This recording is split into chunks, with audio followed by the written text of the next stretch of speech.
I don't have a creative bit to start this video with, so we're just going to jump right into it. Ladies and gentlemen, welcome back to the Paper Tiger. If you're new here, my name is Steven, and this is my go-kart. It is the first go-kart that I ever bought, let alone the first vehicle that I ever bought, so thus it is very special to me. So naturally, we enjoy beating the ever-loving crap out of it.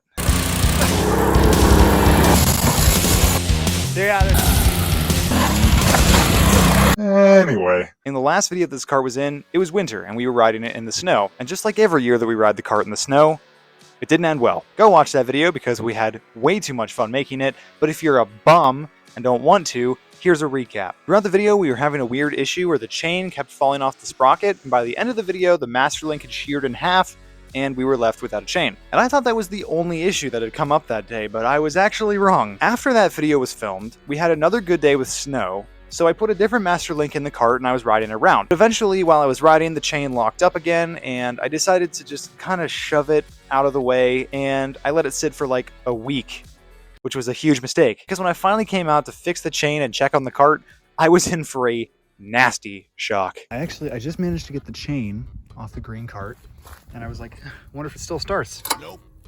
That is not good. Well, I pulled the plug out and the tips of it is wet. And it looks like there's a bubble there, so let's see what comes out. Yep. Hydroluct. Oh man, that's pretty bad. But wait, there's more. No. Oh, holy crap. Oh my gosh, wait. Oh my gosh, wait, I just noticed something. Dude, I looked down. What? Wait, hold on. You guys see that, right? What the frick, dude? My frame is cracked in half. I should not have let this thing sit for as long as I let it sit. That is a lot of damage. That is sobering news. If you can't tell by the look on my face, my day was ruined. And in that moment, I considered, is this thing too far gone? Have we finally ruined this kart to a point that it doesn't make sense to rebuild it anymore? Nah.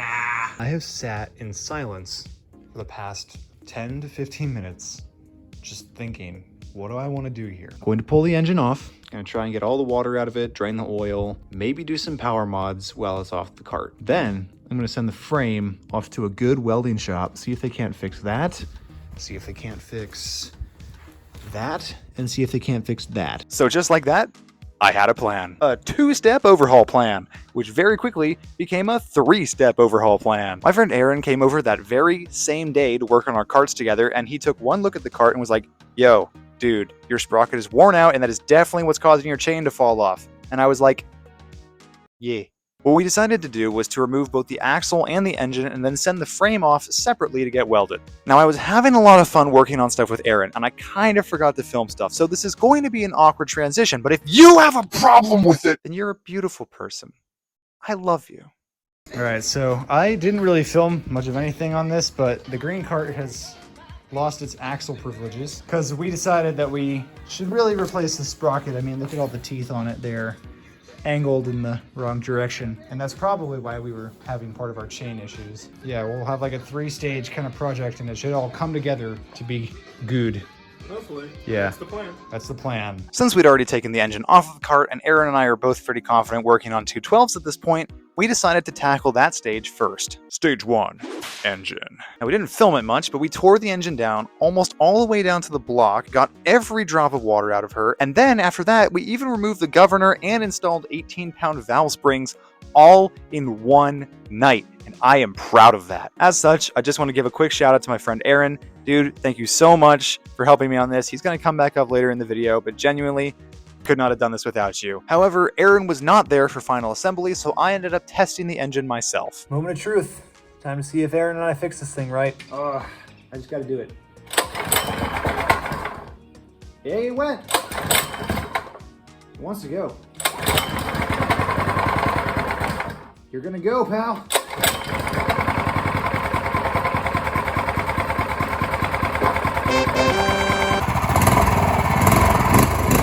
I mean, it is functioning as designed, so Mega thumbs up! With my engine unhydrolocked and back in working order, the next order of business was the frame. Stage 2.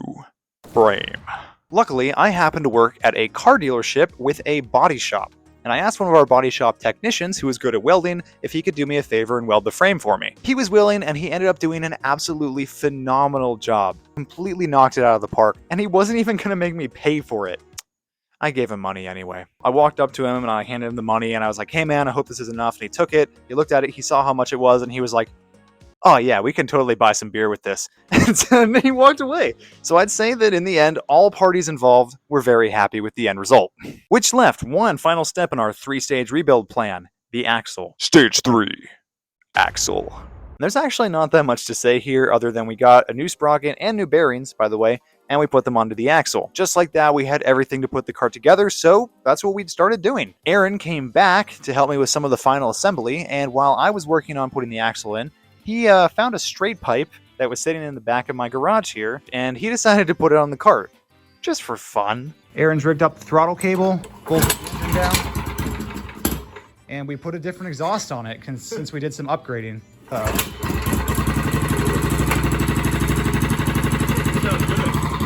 think it sounds good too.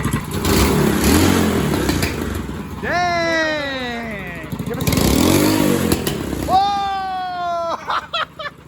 Do it again. Let's go. With the fun knowledge that my go-kart is now a flame-spitting monster, we decided to put on the torque converter and do another test. And here is where we encountered another setback. Although I had new brake pads, we realized that the caliper itself, after sitting outside for so long without use, had completely seized up. And even though we tried to take it apart, we could not fix it. We were months in and quite a lot of money into this project, and it was still refusing to work. But I was undeterred. I'd come this far. I was not giving up now, dang it. Mama didn't raise no quitter. I ordered another brake caliper, slapped it into the cart, and it didn't work. Bruh. What I didn't realize initially is that the caliper was set up to be mounted on the other side of the cart, meaning that I had to take the caliper back off of the axle, tear it all apart, flip a few things around on the inside, put it all back together, and then I could put it back on the axle. I tested it, and it worked. And yes, that was annoying. But do you know what this means? It means we finished stage 3. And there were only 3 stages in our 3-stage rebuild plan, meaning that after 6 months of slow rebuilding, my go-kart was finally back together. And that's how we got to now, as I am sitting in front of my fully functional, running and riding go-kart. Again, after 6 months. Does it make sense that my love runs this deep on this very, very old and still slightly broken machine? No. Do I care? Also no. By the way, I do not want to talk about how much money I put into this rebuild, but what I do want to talk about is you subscribing. You should do that thing. Real talk though, no worries if you do or don't. I'm just happy that you guys are here. And that brings us to the end of this video. Next time, we're actually going to be riding this thing. We're going to have some good times with it, and I hope that you guys will enjoy. But this is how we got to now. This is why the cart is better than it ever has been. It's because I spent 6 months and X amount of dollars making it so. And yeah, that's the video. So if you guys enjoyed, hit that like button, and if you enjoy these sorts of videos, please consider subscribing. I'll see you guys in the next one. Go out there, build some cool stuff, and have a great rest of your day, everybody. Bye-bye. But wait, there's more. Testing, testing, testing. I love you. There's an airplane, and it's ruining my audio. Shut your turbo-propped bushkers up. I don't know what that means. It means something, probably. It's probably offensive. But you know what I do care about? That Fortnite battle pass. I'm so sorry. I don't know why I did that. I'm sorry, guys. Really hope it got all that.